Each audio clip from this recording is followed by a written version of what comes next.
manchette aujourd'hui, suite de l'entrevue que nous a accordée le député Yves Perron. Bonjour à tous et bienvenue à votre bulletin d'information sur les ondes de CTRB, votre télévision locale et régionale, en ce dernier jour du mois de janvier, donc 31 janvier. Donc, on débute ce bulletin d'information en vous présentant la deuxième partie de l'entrevue que nous a accordée le député de Berthier-Masquinongé, Yves Perron. Dans les extraits qui suivront, il nous parlera, entre autres, des prochaines semaines qui se dérouleront à la Chambre des communes, les sujets qui devraient être abordés. On regarde cet extrait. Maintenant, est-ce que tu peux nous parler un petit peu des objectifs, des travaux qui vont se faire? C'est quoi des sujets, justement, que vous voulez aborder plus précisément durant cette prochaine session? Il y a des choses qui sont dans mon dossier, des choses qui sont dans ma circonscription. Si je commence par le dossier, bien sûr, il y a C282, le projet de loi pour protéger les productions sous gestion de l'offre qui est devant le Sénat actuellement. Donc, on s'attend à ce que ça commence à bouger, particulièrement parce que C234 vient d'en sortir, puis c'est un projet agricole, donc ils voulaient traiter un après l'autre. Donc, on devrait commencer à voir ça progresser, bien sûr. Ça, on a beaucoup de rencontres à faire, beaucoup de sensibilisation, puis on espère que ça va être adopté rapidement. C'est vraiment la priorité agricole. Sinon, bien sûr, le soutien aux producteurs, on sait qu'il n'y a pas eu grand-chose. On a vu avant les fêtes le refus de reporter le compte d'urgence pour les entreprises. Ça, c'est un drame épouvantable, pas seulement pour l'agriculture, évidemment, beaucoup pour l'industrie touristique, hôtelière, la restauration, c'est atroce, particulièrement les petits restaurants. Donc, il faut voir comment on peut aider ces gens-là différemment. Dans le cas de l'agriculture, avec les saisons dramatiques qu'on a eues l'été dernier, c'est les changements climatiques, il faut qu'on se revire de bord, puis il faut qu'on bouge rapidement. Là, on me répète que le plan d'action des programmes d'assurance est adopté jusqu'en 2028, puis on ne peut pas le changer, mais à un moment donné, il faut sortir de la boîte. Ouais. Puis là, il faut prendre des actions concrètes. Parce que justement, je mentionnais quelques minutes, j'étais allé en Abitibi. Eux, cet été, c'était une sécheresse atroce. J'ai rencontré des producteurs bovins qui avaient des grosses difficultés. Puis dans le sud, c'était des précipitations atroces qui ont créé des problèmes épouvantables. On est encore en train d'analyser les programmes pseudo d'urgence là, à grille-relance, qu'il faut que le Québec le demande, puis il faut qu'Ottawa l'analyse après, puis le Québec a pris du temps. Même, je pense qu'il manque encore des documents, puis l'Ottawa l'analyse. On est rendu fin janvier, là, ça fait longtemps que les semences pour les maraîchers sont commandées pour la prochaine saison. À un moment donné, il va falloir que ça commence à bouger, là. Donc ça, c'est sûr. Puis dans le Circo, c'est clairement que je veux que mon comité berge, c'est pas mon comité, c'est le comité des citoyens. C'est une grosse affaire que je viens de dire là. Ça ne m'appartient pas du tout. Mais la mobilisation, je veux qu'elle continue. Puis la lutte, par contre, il y a un bout qui m'appartient, de la porter au fédéral, puis de faire des gains là-dessus. J'ai beaucoup d'espoir là-dessus. La gestion des terres par rapport à ça. Puis aussi, évidemment, les tours cellulaires, là, ça, c'est un des enjeux je vous dirais, qui est le plus urgent dans la circonscription de Berthier-Masquinongé. Les nombreux trous, là, c'est ça fait encore 4 ans que tu m'en parles. Ça fait 4 ans. Je sais bien, mais on a travaillé, puis on progresse, puis là, on attend des nouvelles du CRTC pour des prochains appels d'offres qui devraient tenir compte de notre réalité parce que, vous vous souvenez bien, on avait procédé à un sondage à une espèce de cartographie de Berthier-Masquinongé que on a soumis directement au CRTC, là. Fait que, voilà ce qui est sur la planche, puis évidemment, on ne peut pas ne pas parler d'inflation puis de coût de la vie, là. Ça, c'est toujours présent. C'est un peu comme l'environnement. Ce n'est pas des choses qu'on traite une fois de temps en temps. C'est toujours omniprésent dans l'ensemble des dossiers. Sur les prix d'épicerie, vous savez que le comité travaille encore là-dessus. Il nous reste quelques PDG de grandes chaînes d'alimentation à rencontrer. On a des questions très pointues à leur poser. Puis on espère que les projets de loi qui veulent améliorer la concurrence dans ce secteur-là vont être adoptés rapidement. Et puis, on suit ces dossiers-là de près, là, parce que les gens doivent être capables de faire l'épicerie, à un moment donné. Oui. Je vais te relancer un petit peu sur l'agriculture, mais sur une autre tangente. On parle beaucoup présentement d'immigration temporaire, là, de travailleurs temporaires et tout ça. Je pense que c'est un autre sujet qui est important pour les agriculteurs parce qu'il faut qu'il y ait de la main-d'œuvre, mais là, on parle de couper. Il y a beaucoup de questionnements sur cette situation-là. Tu sais, je vous ai parlé d'indépendance il y a quelques minutes, là. Il y a encore le phénomène du bon grand Canada qui vient dire, oh, on va réduire ça, les étudiants étrangers, alors qu'au Québec, ça pose pas de problème. Puis même, c'est quelque chose qui apporte beaucoup. Même chose pour les travailleurs étrangers. On a besoin, moi, je pose la question honnêtement là, à n'importe qui est le moindrement intelligent, là, est-ce qu'on peut se passer des travailleurs étrangers en agriculture? La réponse est non, là. On vous présente la dernière partie de cette entrevue. Le député nous parle alors dans ce volet de sujets importants qu'il veut travailler pour le comté durant la prochaine session parlementaire. On l'écoute. Puis, Dans toute l'alimentation, je te dirais, j'avais dans toute beau, c'est ça, on a toute beau. la production, là. Ben oui, puis on a beau dire, ah, mais c'est pas l'idéal, mais trouvez-moi une autre solution. Puis en attendant, laissez-nous travailler parce qu'il faut nourrir notre monde, puis il faut que nos fermes tournent, tu sais. Fait que, ou ça, on va les défendre, évidemment, bec et ongle. La grosse affaire là-dedans, c'est la paperasse, la bureaucratie, crasse, pour rimer avec le mot paperasse. C'est atroce, les délais qu'il y a, les entreprises, le coût que ça coûte. Puis là, ben, tu finis par avoir tes papiers de Québec, puis là, tu arrives à Ottawa, puis là, c'est tellement long à Ottawa que, oups, le papier de Québec, il est passé date, il faut que tu en fasses un autre. Ça en est ridicule. La maison des 12 travaux d'Astérix, là. Donc ça, il y a des grosses améliorations à amener là-dedans. Entre autres, aussi, on a mon collègue Alexis Brunel-Duceppe qui travaille au comité de l'immigration sur il y a une étude qui avait été débutée là, sur les permis de travail, la forme Ouais. des permis de travail, parce qu'on s'est rendu compte que les permis de travail fermés, je comprends la logique de départ d'établir des permis de travail fermés pour dire, ben là, c'est mon entreprise qui paye, je veux qu'il travaille chez nous, tu sais. Ça a créé un cercle vicieux il y a toujours du monde qui abuse des systèmes, là. Oui, oui. Puis il y a eu des abus. Puis quand c'est rendu que l'ONU dit qu'il pense qu'il y a des problèmes importants, puis que c'est peut-être une nouvelle forme d'esclavage moderne, il faut commencer à se poser des questions. Oui, l'ONU a dit des grosses affaires, là, mais en même temps, si jamais ça arrive, il faut protéger ces gens-là. Il faut que ça soit correct. Puis il faut permettre une mobilité des travailleurs. Puis ça, même les producteurs nous le demandent, là. Tu sais, des permis ouverts sectoriels. C'est-à-dire que si tu viens travailler en agriculture, tu ne peux pas te faire recruter par une autre industrie qui va te payer 2 piastres de plus de l'heure. Ouais, ouais. Tu iras, mais à la fin du contrat que tu as signé avec le producteur qui a engrangé des dépenses pour avoir ta main-d'œuvre. Oui, c'est ça, là. C'est de gérer la protection des droits de l'un puis des droits de l'autre. C'est ça. Les droits et les responsabilités d'un bar. Là. Fait que c'est un équilibre à établir. Mais on va y arriver. On va y arriver. C'est des dossiers complexes. Vous avez sûrement vu le court-métrage essentiel de Télé-Québec. Ouais. Si vous n'avez pas vu, c'est à voir. Là. C'est percutant. Moi, j'étais allé voir la présentation directe, là. Le lancement, le soir de lancement. Là. Et puis, ben, c'est ça. Ça ébranle. T'sais. Quand tu te rends compte que ça se passe au Québec, moi, ça me donne le goût de brailler quand je me rends compte que ça se passe au Québec. T'sais. Puis je pense qu'on n'a pas le droit de réagir autrement que ça. Puis de brailler, puis de me choquer, puis de fesser partout pour que ça s'arrête. Fait qu'il faut qu'on s'attaque à ces questions de base. Là. OK. Donc, on va te souhaiter une très bonne session. Tu nous en reparleras. La session va aller jusqu'au mois de juin ou tu as, Oui, c'est jusqu'au mois de juillet. Ça termine d'habitude un petit peu avant le 24, là, 22 juin, quelque chose comme ça, cette année, je crois. Mais il y a des pauses parlementaires. Là. On siège 2-3 semaines. On a une semaine qu'on est en circonscription parce qu'il faut être en circonscription aussi. T'sais. Avec 36 municipalités, bientôt 37 dans Berthier-Masquinongé, il faut aller voir notre monde. Les gens s'attendent à ce qu'on aille les voir puisqu'ils veulent nous parler de leurs soucis, puis ils veulent nous connaître aussi. Puis plus qu'on est présent dans notre circonscription, plus qu'on connaît notre monde, plus on est capable de voter des politiques qui ont de l'allure après parce qu'on le sait, c'est quoi le vécu. T'sais. C'est ça. On n'est pas déconnecté. C'est ça. Bon, on va se souhaiter que le 282, le projet de loi, je vais le dire, finisse par passer. Ça fait presque 2 ans là, que vous travaillez sur ce dossier-là. Fondamental. C'est important et tout. On en entendait encore parler cette semaine là, dans les bulletins de nouvelles. Là, ils ont parlé qu'on était chanceux ici au Québec d'avoir le C282 ou la gestion de l'offre versus l'Europe. J'ai sûrement vu un petit peu des protestations qui se passent en Europe. Puis, mais il y a des choses qui se passent en Europe qui vont s'en venir ici, moi, je vous dis, parce que ça fait 4 ans que ça chale les oreilles avec ça, là, que notre monde agricole n'est pas soutenu adéquatement. Puis je l'ai encore répété dans mon discours ce matin. On les prend pour acquis, puis on leur dompe toutes ses épaules. Il faut protéger les berges, mais là, c'est toi qui payes. Il faut utiliser moins de pesticides, ben, c'est toi qui payes. Il faut utiliser moins d'herbicides, c'est toi qui payes. Je suis tout d'accord avec ces mesures-là.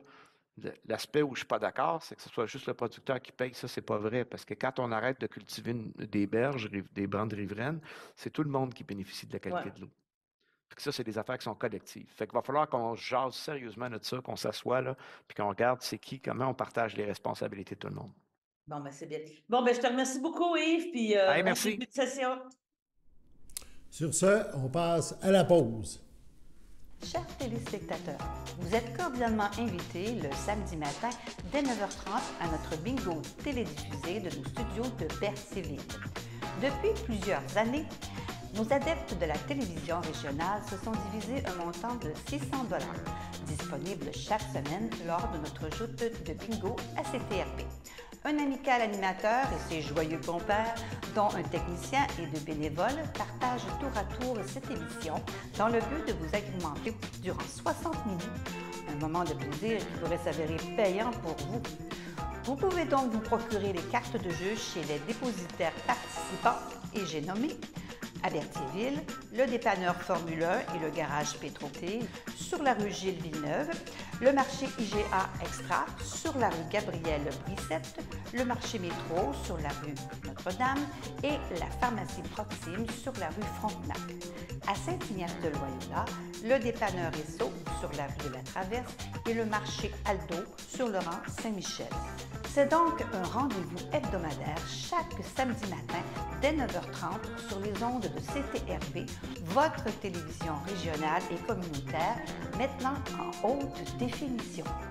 On vous attend donc en grand nombre et toute l'équipe vous souhaite bonne chance.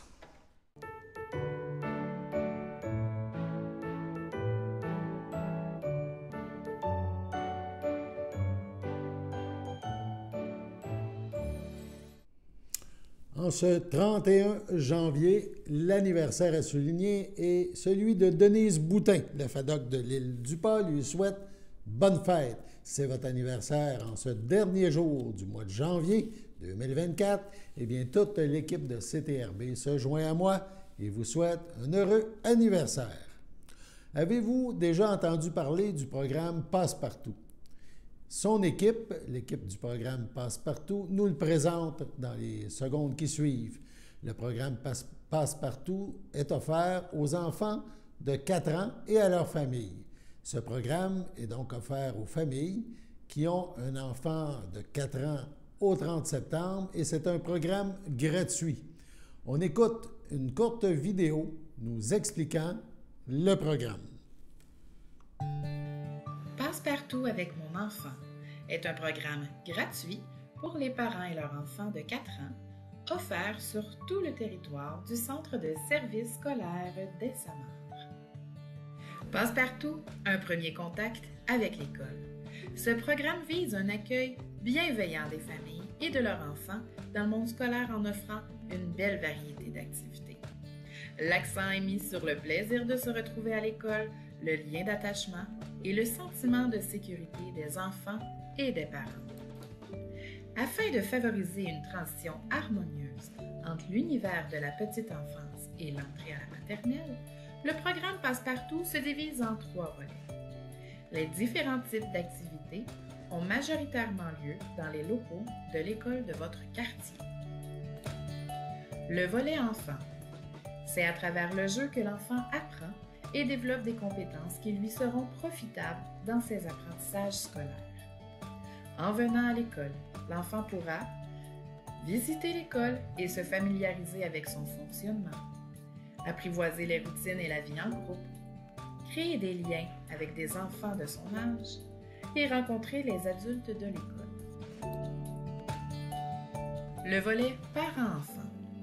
Votre présence à ces activités permet à votre enfant de découvrir l'école en toute confiance, vivre des moments de plaisir partagés avec son parent, saisir l'importance accordée à l'école et créer des souvenirs positifs. Le volet parents. Les rencontres de parents sont la base du programme. Elles permettent de créer des liens, de développer de nouvelles connaissances tout en échangeant sur les réalités du rôle de parent. Les discussions permettent un partage de trucs et d'astuces à mettre de l'avant avec les enfants pour soutenir leur passage vers la maternelle. Il est aussi possible d'obtenir un soutien personnalisé basé sur le respect et la confiance. Pour s'inscrire au programme Passe-Partout, Votre enfant doit avoir 4 ans au 30 septembre de l'année scolaire en cours. Vous devez avoir en main le certificat de naissance de votre enfant et communiquer avec le secrétariat de votre école pour connaître les modalités d'inscription. Pour plus d'informations, contactez-nous. Notre équipe se fera un plaisir de répondre à vos questions concernant le programme Passe-Partout.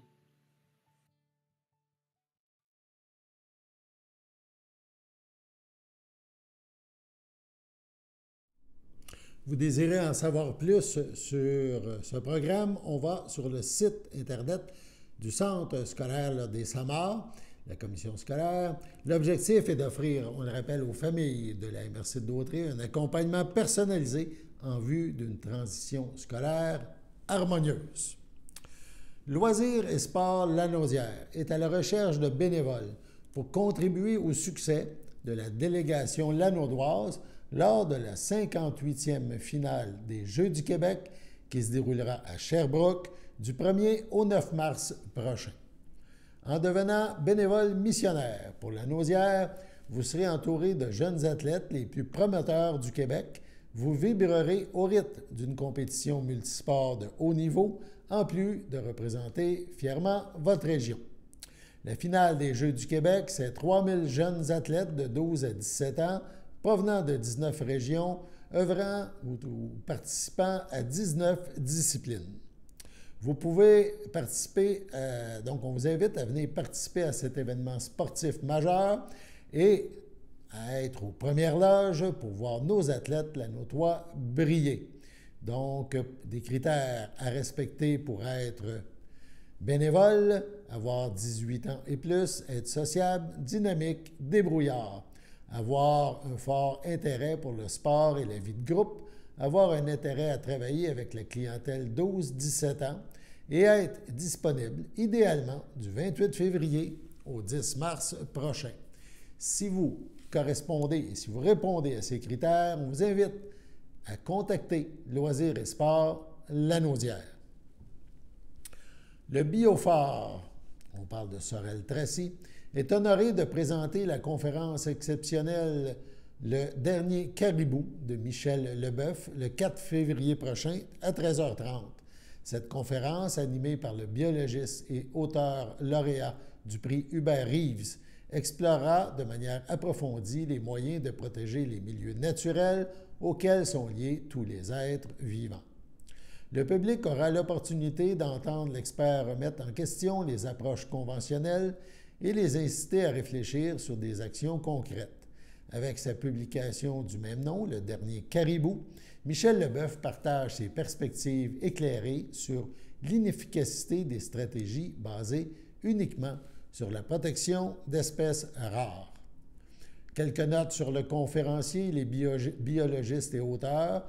Marcel Leboeuf a à son actif une quinzaine d'ouvrages documentaires sur la faune, la flore, dont l'essai Le dernier caribou, qui lui a notamment valu d'être 2 fois lauréat du prix Hubert Reeves, couronnant le meilleur ouvrage de vulgarisation scientifique en français au Canada. Il a été rédacteur en chef du magazine Nature sauvage pendant plus de 10 ans et directeur général de la fiducie de conservation des écosystèmes de Lanaudière. Sur ce, on passe à la pause. Votre télécommunautaire régional présente la loterie Moitié-Moitié. Pour jouer, visitez moitié-moitié.tv. Chaque semaine, 2 façons de gagner. Le tirage au sort et si vous trouvez l'as de pique dans votre enveloppe, vous gagnez le gros lot progressif. Les billets sont disponibles sur moitié-moitié.tv à partir de seulement 5 $. La loterie Moitié-Moitié au profit de votre télécommunautaire autonome participante. Visitez moitié-moitié.tv. Les tirages mercredi 19h.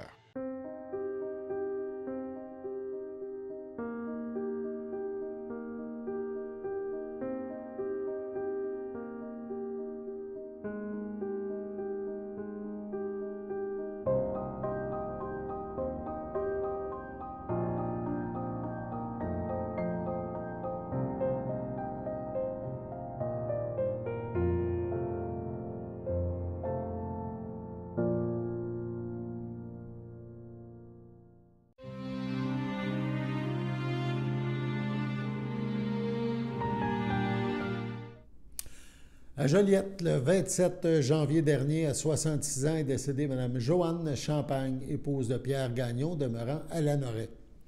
Elle laisse dans le deuil, outre son époux, ses filles. Véronique Boivin, Serge Champagne, Geneviève Boivin, Éric Moreau, ses petits-enfants, Catherine, Sarah-Ève, Nathaliel, Carole-Anne, Jérémie et Sabrina. L'ayant précédé ses frères et sa sœur, elle laisse dans le deuil son frère Jean Champagne, Diane Boivin, ainsi que plusieurs neveux, nièces, autres parents et amis. Selon ses volontés, une cérémonie privée aura lieu en toute intimité. Le 22 janvier dernier, à 50 ans, est décédé M. Nicolas Carrier, fils de feu Lise Lévesque et de feu Roger Carrier, conjoint de Martine Grégoire, demeurant à Berthierville. Il laisse dans le deuil, outre sa mère et sa conjointe, sa fille Frédéric Carrier, sa belle-fille Charlotte Sainte-Marie, Maxime Aymon, sa petite-fille Florence Aymon, son frère Mathieu Carrier, Marie-Ève Robitaille, ses nièces Émilie et Sarah, sa belle-sœur Lise Grégoire, Pierre Poliquin, son neveu Vincent Hubert, Alicia Damour, Lucie Blanchard et sa fille Jade Gobeil, ainsi que ses oncles, tantes, cousins, cousines, autres parents et amis. Vos témoignages de sympathie peuvent se traduire par des dons à la Fondation Douglas pour soutenir la recherche en santé mentale. La famille vous accueillera vendredi le 2 février dès 13h au complexe funéraire Efterio, 741 rue Notre-Dame à Berthierville. Une liturgie suivra à la chapelle du complexe le même jour à 16h. À l'Hôtel-Dieu de Québec, le 6 janvier à 84 ans, est décédé M. René Rondeau, conjoint de Thérèse Alain, fils de feu Émilien Rondeau et de feu Marie-Anne Majot, demeurant à Québec et natif de Saint-Gabriel de Brandon. Il laisse dans le deuil, outre sa conjointe, ses frères et ses sœurs, feu Camille Rondeau, feu Roland Rondeau, Gérald Rondeau, feu Marie-Jeanne Rondeau-Paquin, Roger Rondeau, Robert Rondeau, Claire Sylvestre, Thérèse Rondeau, Marcel Blanchette, Thérèse Alain, ainsi que ses neveux, nièces, autres parents et amis. La famille vous accueillera samedi 3 février dès 13h à la chapelle du complexe Efterio à Berthierville. Suivra la liturgie à la chapelle à 15h. À son domicile, le 12 janvier dernier, à 83 ans, est décédé M. Réal Coulombe, époux de Lisette Foltz, demeurant à Berthierville. Il laisse dans le deuil, outre son épouse, ses enfants. Marie-Josée Coulombe, Patrick Leblanc, Jocelyn Coulombe, Simard, Nina Coulombe, Martin Fafard, ses petits-enfants. Gabriel, Noémie, Camille, Simon et Laurence. Ses arrière-petits-enfants, Pénélope, Méra, Maxence. Son frère, ses belles-sœurs et ses beaux-frères, Normand Coulombe, Hélène Sylvestre, Jacqueline Foltz, Jean-Paul Savaria, Jean-Claude Foltz, Michel Emery, Céline Moreau, Gilles Cournoyer, ainsi que plusieurs neveux, nièces, autres parents et amis. La famille vous accueillera dimanche 4 février dès 12h30 au complexe funéraire Thériault à Berthierville. Suivra une liturgie à la chapelle du complexe à 15h. Au centre d'hébergement Le Château, le 22 janvier dernier, à 76 ans, est décédé M. Jacques Soulière, fils de feu Gaston Soulière et de feu Denise Bellemare, demeurant à Berthierville. L'ayant précédé ses frères Claude, Lina et Michel, il laisse dans le deuil son fils Alex, Stéphanie, sa petite-fille Ali, ses frères et ses sœurs Louise et André, Alain et France, Léo et Diane, Manon et Denis, Nathalie et Marc, Maryse et Denis, ainsi que plusieurs neveux, nièces, autres parents et amis. Vos sympathies peuvent se témoigner par des dons faits à la Fondation des maladies du cœur et de l'AVC. Des formulaires seront disponibles au salon. La famille vous accueillera samedi le 10 février dès 9h au complexe funéraire Thériault à Berthierville. Une liturgie suivra à la chapelle du complexe le même jour à midi. À l'hôpital de Lanaudière, le 14 janvier, à 97 ans, est décédée Mme Rita Chevalier, épouse de feu Germain Gaboury, demeurant à Berthierville. L'ayant précédé ses fils Pierre et Gilles, elle laisse dans le deuil ses enfants. Claudette Gaboury, feu Judd McCahern, Mario Gaboury, Louise Carbonneau, Michel Gaboury, Marie-France Boutin, ses petits-enfants et ses arrière-petits-enfants, sa sœur Marielle Chevalier, Denis Gaboury, sa belle-sœur Violette de Grandpré Chevalier, ainsi que plusieurs neveux, nièces, autres parents et amis. Vos témoignages de sympathie peuvent se traduire par des dons faits à la Fondation des maladies du cœur et de l'AVC. La famille vous accueillera dimanche, le 11 février, dès 13h.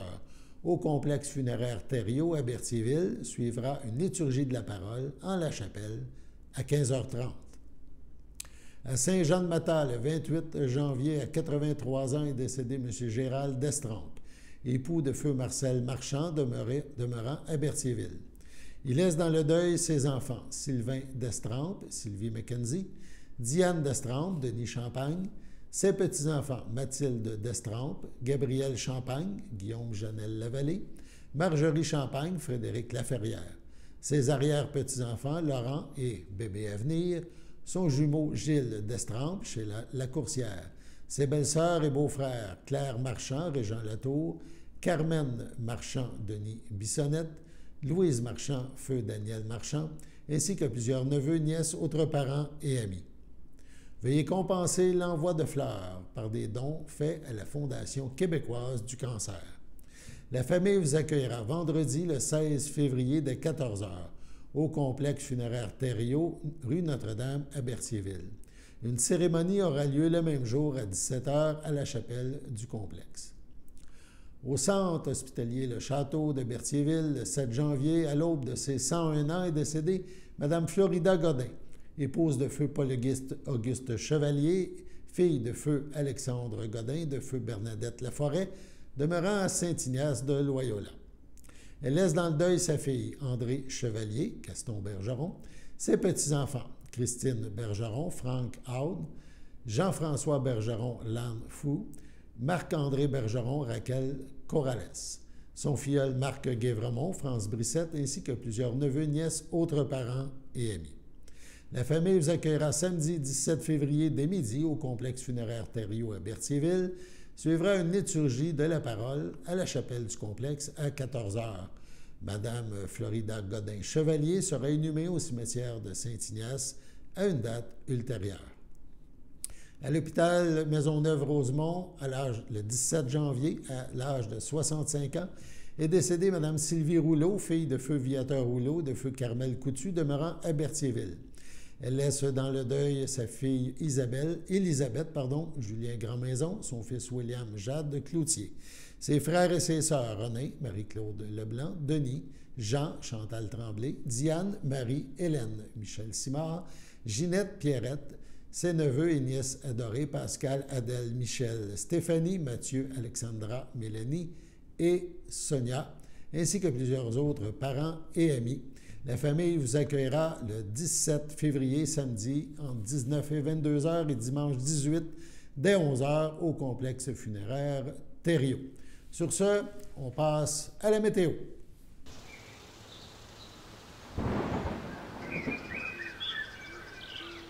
Bienvenue à votre météo de cette semaine. Aujourd'hui, mercredi soir, ce sera plutôt nuageux.